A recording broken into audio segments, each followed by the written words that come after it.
आज आपको एक कविता सुनाता हूँ जो आपको आत्मा के ज्ञान के लिए अग्रसर करेगी।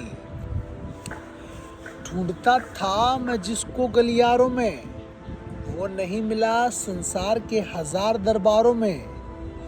ढूंढता था मैं जिसको गलियारों में, वो नहीं मिला संसार के हजार दरबारों में। फिर उसका जब दीदार हुआ, वो राह देखता था मेरे घर के चार चुबारों में। उसको तो मैंने कभी खोया ही नहीं था, जुदा मैं उससे कभी हुआ ही नहीं था। वो तो सदैव मेरे भीतर ही मौजूद था। वो तो राह देखता था मेरे घर के चुबारों में। ये तो मैं भटका था संसार के दरबारों में। मेरी आंखें चुंध आ गई थी ख्वाहिश हजारों में। कभी धन, कभी पद, तो कभी प्रतिष्ठा के पीछे तो मैं पागल था, किंतु वो शाश्वत सत्य तो सदैव भीतर मौजूद था।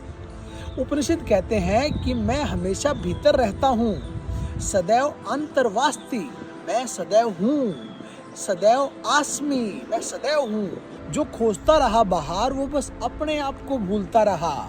जो खोज तू ब्रह्मांड में कर रहा है, वो निशब्द रूप तेरे हृदय में विराजमान है, बस दृष्टि का सवाल है। और जो बाहर के रंगोलियों को छोड़ के भीतर उतरता है, वो बेर सवेर उसको पहचान ही लेता है। जिसको शस्त्र भेद नहीं सकते, अग्नि जला नहीं सकती। नैनम छिदंती शस्त्राणी, नैनम दहती पावक, न चैनम क्लेदयंत्यापो, न शोषति मारुत। उसको वो पहचान ही लेता है, उससे उसका साक्षात्कार हो ही जाता है। जो भी कोई भीतर उतरता है बाहर के रंगोलियों को छोड़ के, क्योंकि वो आत्मा का तत्व हमारे भीतर ही विराजमान है।